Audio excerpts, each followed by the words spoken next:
నీలోఫర్లో saline బాటిల్లో fungus బయటపడింది. దీంతో హాస్పిటల్లో రోగులు భయాందోళన చెందుతున్నారు. మరింత సమాచారం మా ప్రతినిధి రాజు అందిస్తారు.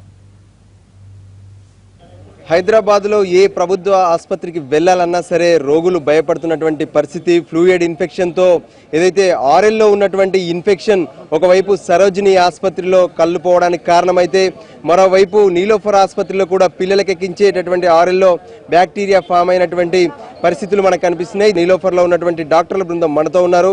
ప్రధానంగా హిమబిందు డాక్టర్ గారు ఏదైతే దాన్ని చూశానని చెప్తున్నారు. ముందుగా ఏదైతే ఆర్ఎల్లో ఉన్నటువంటి ఇన్ఫెక్షన్ను మీరు ఎలా గుర్తించారు దాన్ని?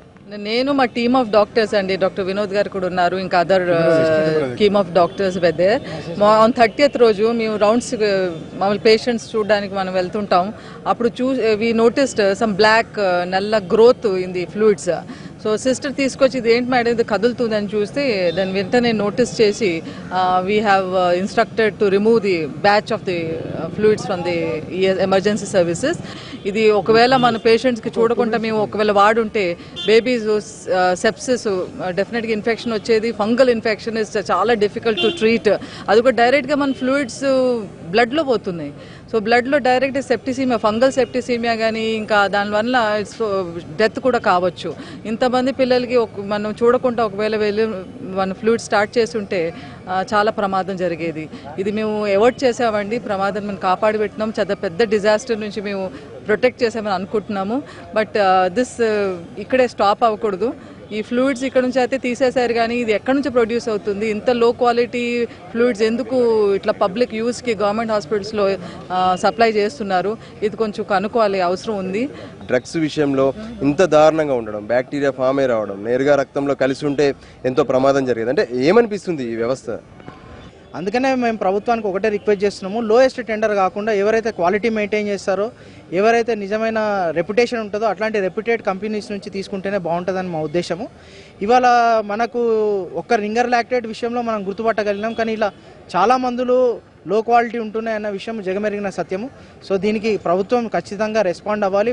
ప్రభుత్వం రెస్పాండ్ అయ్యి ఈ రెప్యుటేషన్ లేని కంపెనీలను ఏవైతే బ్లాక్ లిస్ట్ చేసిన కంపెనీలు ఉన్నాయో, కొన్ని కంపెనీలు ఇవాళ చూసినట్టయితే ఇవాళ మనకు సప్లై చేస్తున్నారు, కానీ పక్క రాష్ట్రాలలో కేరళలో చూసినట్లయితే అదే కంపెనీని బ్యాన్ చేసినట్టుగా మన దగ్గర ఆధారాలు ఉన్నాయి.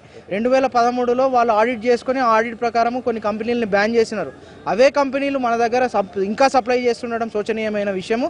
ఆర్ఎల్ ఏదైతే రింగర్ లాక్టేట్ సోడియం కాంపౌండ్కి సంబంధించినటువంటి ఫ్లూయిడ్, ఇది దేనికోసం ఇక్కడ నీలోఫర్ ఆసుపత్రిలో ఉపయోగిస్తుంటారు? పిల్లలకు ఏ విషయంలో ట్రీట్మెంట్లో వాడతారు? ఆర్ఎల్ అనేది చాలా సహజంగా వాడుతుంటాము.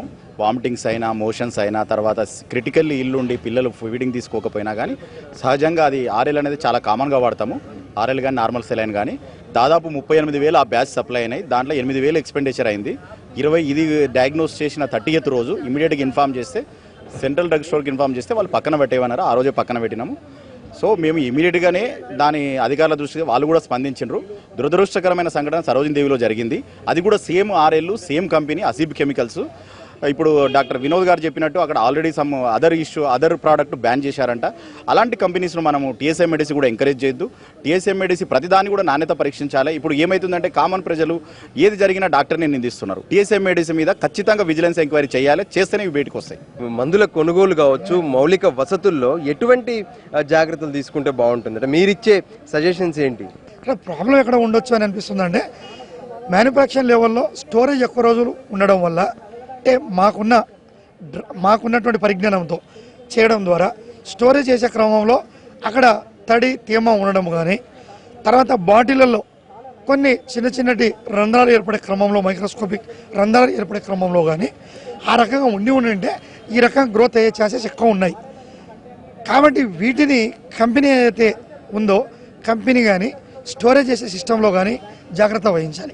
ఎవరైతే దాన్ని సరఫరా చేస్తున్నారో పూర్తి స్థాయిలో నిబంధనలకు లోబడి దాన్ని సరఫరా చేస్తేనే బాగుంటుందని చెప్తున్నారు. అయితే వీటన్నిటి విషయాల్లో కూడా ఒక సమగ్ర దర్యాప్తు చేసి ఎందుకు ఈ ఫ్లూయిడ్స్ ఇలా జరుగుతున్నాయనేది కూడా చేయాల్సిన అవసరం ఉంది. కానీ ప్రభుత్వ ఆసుపత్రులకు రోగులు వెళ్ళాలంటే మాత్రం ఈ ఇన్ఫెక్షన్లతో వాళ్ళంతా బాధపడుతున్నటువంటి పరిస్థితి మనకు కనిపిస్తుంది. కెమెరా పర్సన్ హరీష్తో రాజు, ఎన్టీవీ.